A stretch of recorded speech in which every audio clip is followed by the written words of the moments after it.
Huntington's disease is a neurodegenerative disease that strongly affects a person's ability to think, talk, and move. In 1872, an American physician named George Huntington discovered the disease and coined the term chorea, one of HD's most noticeable symptoms. HD is passed on through an autosomal dominant pattern, meaning both genders can get it and it only takes one parent to make it possible for the offspring to inherit it. Each offspring has a 50-50 chance of developing HD symptoms, and it is not possible to be a carrier. Huntington's destroys nerve cells in the brain's basal ganglia, a part of the brain that controls movement and cognitive ability. To the left, you can see a brain whose basal ganglia and other nerve tissue is severely deteriorated by Huntington's, and to the right is a normal, healthy brain. Once again, Huntington's is an autosomal dominant disorder, and this can be seen in a possible pedigree in this family of 5. Huntington's has been pinpointed to a specific gene on chromosome 4. The Huntington gene has a particular gene repeat known as the CAG trinucleotide repeat, made of a series of 3 DNA blocks called cytosine, adenine, and guanine that have 36 to 130 repeats, compared to a normal person's 10 to 35 times. The more repeats, the earlier the onset of symptoms. An expanded DNA segment leads to abnormal production of the Huntington protein during transcription and translation of DNA. At the molecular level, the elongated protein is cut into smaller toxic fragments that accumulate in neurons, causing death in the neurosynapses of the brain, especially the regions of the brain that coordinate movement and control, thinking, and emotions. The dysfunction and eventual death of neurons is what actually causes HD symptoms. Although many research projects are currently underway, scientists are still unsure what specific role the Huntington protein plays in development, but they have deduced that it plays an important role in the brain's development before birth. To begin describing the actual symptoms of Huntington's, I will begin with the psychological symptoms, which can include mood swings, depression, anger, hallucinations, memory loss, loss of judgment and confusion, irritability, and high levels of stress. The physical symptoms of Huntington's include slurred speech, unusual facial movements such as grimaces, loss of balance, chorea, which is involuntary, uncontrollable movements. The following clip shows a Huntington's patient with mild chorea. You have a go. Good girl. Good girl.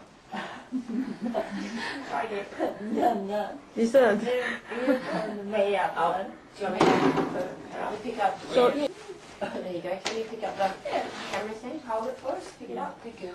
okay. Good girl. And put it down. Yeah, put it down. And you notice the glasses all the time? Oh. She pushes them back, which is what I wonder, because you have a look at her hand. See how it's got, it's almost like, Yeah. steady, steady. See how it's quite... Okay.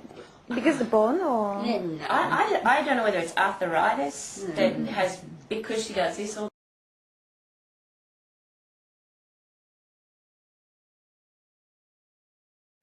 Huntington's symptoms usually appear when people are in their late 30s or 40s. The adult onset form causes death, usually from complications like infections from diseases like pneumonia. Unfortunately, suicide rates are very high in HD patients as well.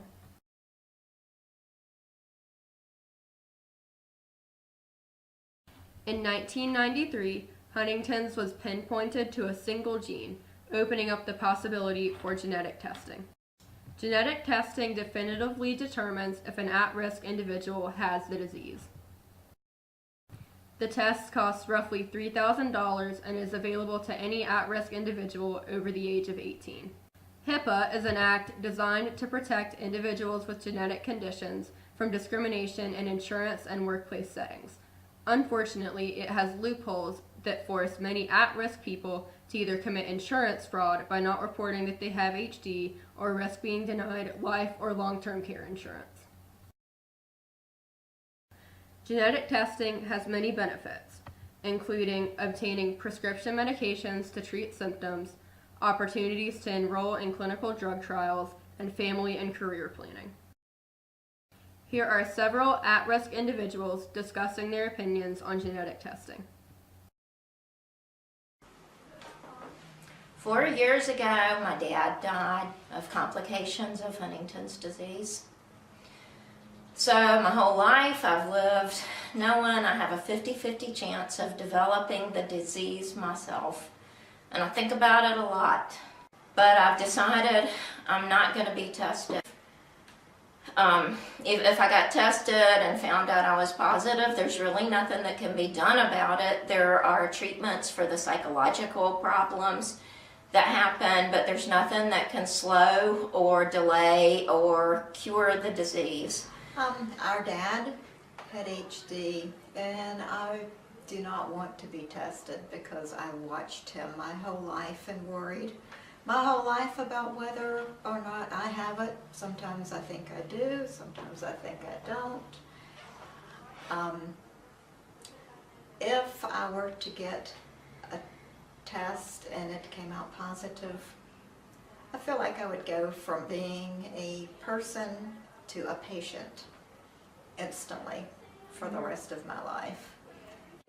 Have you considered kind of the legal implications of getting tested? If you were to get a positive test result, how would that affect your life that you live right now? I know that I wouldn't be able to get life insurance. I have a small policy now, but now that they ask that on every life insurance application, fortunately, with the new insurance laws for health insurance, they're not supposed to discriminate against you for that.